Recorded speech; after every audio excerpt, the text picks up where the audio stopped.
Saya memang penebar kebencian, catat itu. Saya benci dengan pejabat korup, benci dengan maling uang rakyat, benci dengan sistem bobrok, benci dengan rezim terkutuk laknatullah. Jadi saya nggak benci orang, saya nggak pernah benci orang. Yang saya benci jabatan publiknya, karena dia mbadok, jeglak, nguntal dari pajak rakyat. Saya nggak pernah benci Jokowi, saya nggak kenal Jokowi. Saya nggak pernah benci Prabowo. Bahkan Prabowo itu saya pernah ke rumahnya, saya pernah dekat. Bahkan rezim Pak Prabowo, oh kok begini? Ya udah kritik. Saya orang merdeka, bukan penjilat. Jadi penebar kebencian, ini bahasa-bahasa orang NKRI harga mati, ya, tapi maling. Bahkan di Najwa Shihab, ketika Bapak adu argumen tentang demo kemarin bom molotov, Bapak menunjukkan watak asli Bapak. Tidak mau mendengarkan omongan, harus omongan Bapak yang didengarkan, harus omongan Bapak yang benar. Di saat masyarakat luka-luka, ada yang menjadi korban, Bapak tidak bersuara. Tapi ketika polisi menjadi korban luka-luka, Bapak mengatakan kepada Kapolri, Kapolri, berikan kenaikan pangkat luar biasa kepada polisi-polisi yang luka. Ditemukan 2 tengkorak di bekas gedung yang terbakar. Ada Bapak mengeluarkan pernyataan. Ada Bapak peduli kepada rakyat. 28.000 anak keracunan, ada Bapak peduli. Akibat MBG, ada Bapak peduli. Justru Bapak katakan itu kecil, hanya 0,006%.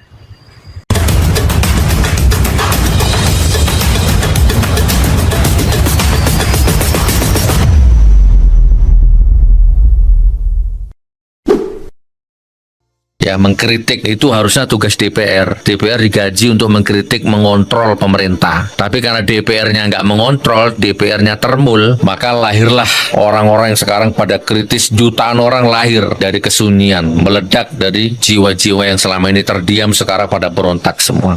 Coba dukung revisi undang-undang perampasan aset, jangan cuma bisa kritik pemerintah. Kayaknya ini baru netes ini deh. Kalau nggak baru netes, baru lahir ini ya. Cari tuh Gus Nur mendesak undang-undang perampasan aset, Gus Nur menantang Omnibus Law. Cari tuh. Kalau saya nanggung mas, kalau bisa ya jangan undang-undang perampasan aset. Kan saya sudah ngomong tuh berjuta-juta kali. Kalau bisa koruptor itu dicongkel matanya, potong lehernya, potong lidahnya, buang ke Pakano Asu. Itu kalau perampasan aset ya ngapain? Rampas asetnya, rampas hak hidupnya, itu baru. Saya memang penebar kebencian, catat itu. Saya benci dengan pejabat korup, benci dengan maling uang rakyat, benci dengan sistem bobrok, benci dengan rezim terkutuk laknatullah. Jadi saya nggak benci orang, saya nggak pernah benci orang. Yang saya benci jabatan publiknya, karena dia mbadok, jeglak, nguntal dari pajak rakyat. Saya nggak pernah benci Jokowi, saya nggak kenal Jokowi. Saya nggak pernah benci Prabowo. Bahkan Prabowo itu saya pernah ke rumahnya, saya pernah dekat. Bahkan Prabowo itu pernah nolong istri saya. Saya nggak benci Prabowo, nggak boleh benci orang. Tapi akhir-akhir ini saya benci dengan kebijakannya. Saya benci dengan kebijakan Presiden Republik Indonesia yang ke-7 dan yang ke-8. Presidennya, bukan orangnya. Dan benci itu hak konstitusi. Saya kejar sampai ke Antartika, pret gitu kan. Begitu jadi, ya kalian kembalikanlah uang korupsi itu. Ya caranya boleh diam-diam, boleh rame-rame. Capek deh. Dulu ketika Jokowi sama Prabowo bersaing di Pilpres, pendukungnya Jokowi itu menghina-hina habis Prabowo. Gus Miftah, Abu Janda, Denny Siregar, Noel, ya kan, ulamanya, kiainya, Gusnya, semua menyerang Prabowo. Habis Prabowo itu, direndah-rendahkan martabatnya. Sekarang begitu Prabowo jadi presiden, merapat semua ke sana, jilat semua. Jijik. Nah, saya enggak. Rezim Jokowi di mata saya laknatullah, tak kritik habis-habisan, di penjara. Sekarang rezim Pak Prabowo, oh kok begini? Ya udah kritik. Saya orang merdeka, bukan penjilat. Jadi penebar kebencian, ini bahasa-bahasa orang NKRI harga mati, ya, tapi maling. Ini bahasanya kan bahasa-bahasa seperti ini. Kamu nggak akan bisa mengalahkan hukum alam. Ini hukum alam, terima saja. Kalau kamu benci saya, ada orang lain yang suka saya. Kalau kamu membuli saya, ada orang yang memuji saya. Kan hukum alam. Bagi saya, komen baik, komen jelek itu semuanya datang dari Allah. Kan gitu. Dan dinamika itu indah. Oke, bukan partai politik, sehat selalu untuk Anda ya.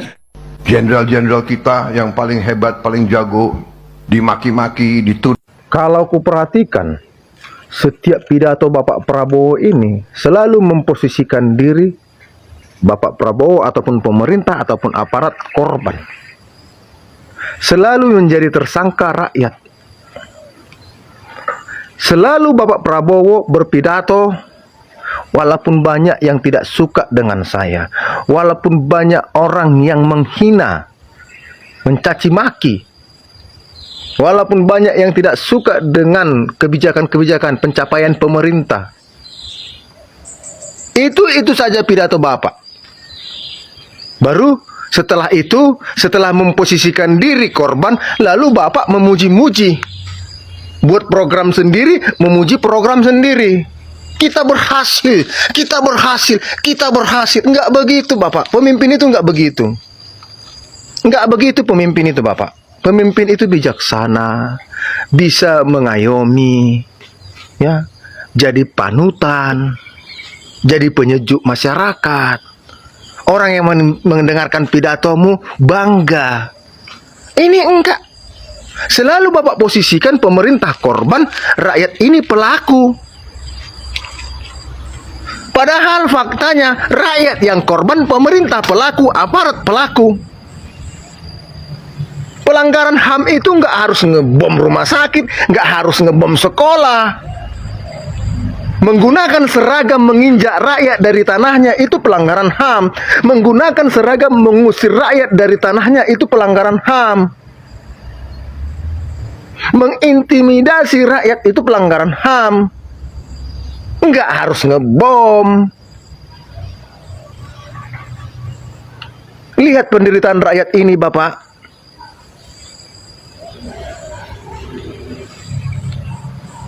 Dari pidato Bapak, selalu Bapak memposisikan diri Bapak korban fitnah, korban ketidaksenangan.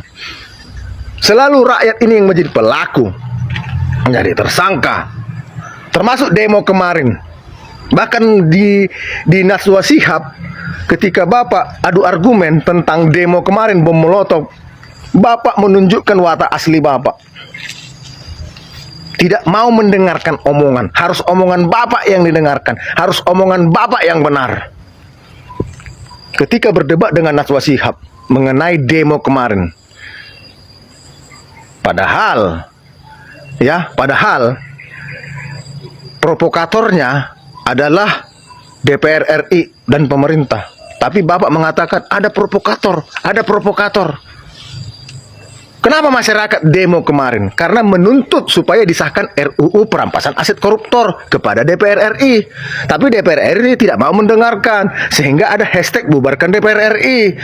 Rakyat juga meminta kepada Bapak supaya disahkan, dibuat peraturan presiden tentang perampasan aset koruptor. Tapi Bapak tidak mendengarkan. Bapak tidak mengeluarkan sedikit pun pernyataan supaya masyarakat ini dingin, sejuk, meredam amarah masyarakat. Tidak ada sedikit pun Bapak bersuara. Ketika hashtag bubarkan DPR, apa yang dikatakan Sahroni? Yang mengatakan bubarkan DPR itu tolol. Apa yang dilakukan anggota DPR, joget-joget di dalam ruangan, itu yang memancing amarah masyarakat, itu provokatornya. Jangan Bapak katakan ada provokator, ada provokator. Apa yang Bapak lakukan? Apakah menenangkan masyarakat? Tidak. Apakah menenangkan rakyat Indonesia? Tidak. Yang Bapak lakukan justru memanas-manasi masyarakat. Di saat masyarakat demo di depan DPR RI, Bapak bagi-bagi bintang jasa kepada orang-orang yang dekat dengan Bapak. Yang sama sekali kami tidak mengenalnya, sama sekali kami tidak tahu apa prestasinya, apa kontribusinya terhadap negara ini. Ada mantan koruptor, Bapak berikan penghargaan bintang jasa.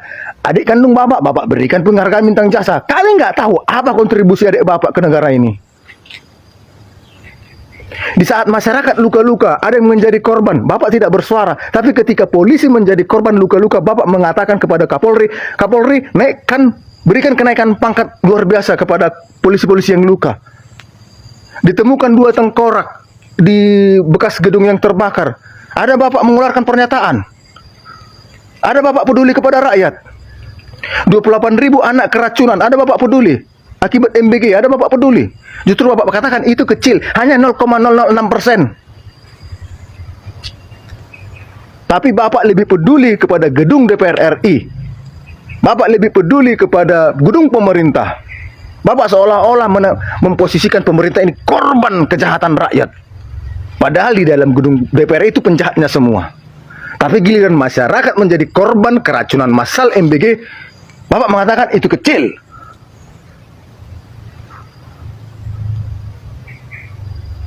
Berdebatan Bapak dengan Najwa Shihab kemarin itu menunjukkan watak asli Bapak. Inilah akibat 58% orang memilih Bapak bukan karena melihat background Bapak, bukan karena melihat Bapak gemoy. Bismillahirrahmanirrahim. Assalamualaikum warahmatullahi wabarakatuh.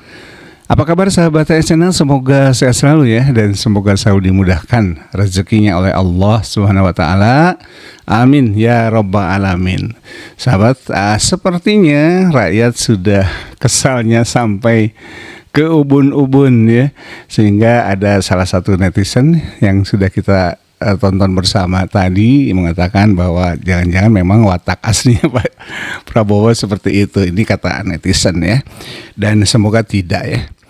Tentu saja harapan kita bahwa sebuah kritikan jangan dipandang sebagai sebuah kebencian, tetapi tentu dipandang sebagai vitamin saja dan bisa dijadikan sebuah alarm bagi pemerintah untuk terus menjaga agar program-programnya betul-betul berpihak kepada rakyat yang sebenarnya ya, berpihak yang sebenarnya.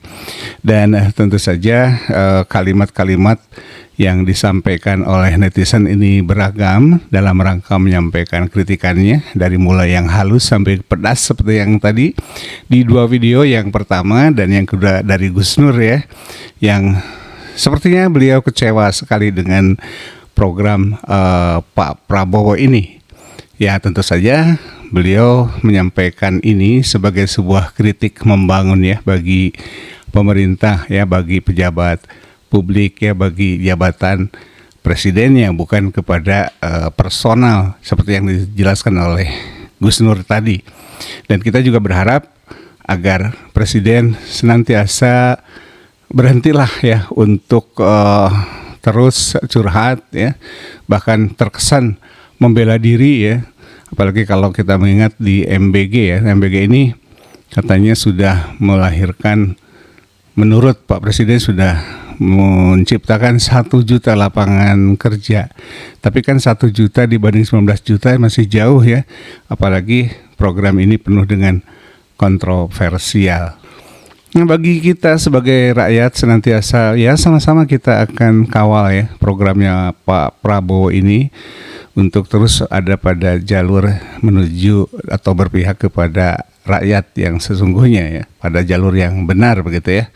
Dan kita tentu menyampaikan ini adalah dalam rangka sebagai watchdog ya, sebagai, karena memang seperti yang disampaikan oleh Pak atau Gus Nur tadi bahwa sepertinya kita sudah tidak bisa berharap banyak dengan DPR yang sekarang, yang tentu harusnya mengkritik dan mengawal program pemerintah, tapi ternyata kenyataannya memang masih jauh dari harapan. Ya, semoga bermanfaat video ini dan terima kasih banyak sudah menonton. Semoga sehat selalu dan jangan lupa untuk subscribe bagi yang belum subscribe ya, dan jangan lupa untuk membunyikan lonceng notifikasinya agar selalu mendapat pemberitahuan dari video baru yang di-upload di HS Channel ini. Oke, terima kasih sekali lagi. Semoga sehat selalu dan semoga selalu dalam lindungan Allah Subhanahu wa taala. Amin ya rabbal alamin. Aku qouli hadza wa astaghfirullah li wa lakum. Wassalamualaikum warahmatullahi wabarakatuh. Merdeka.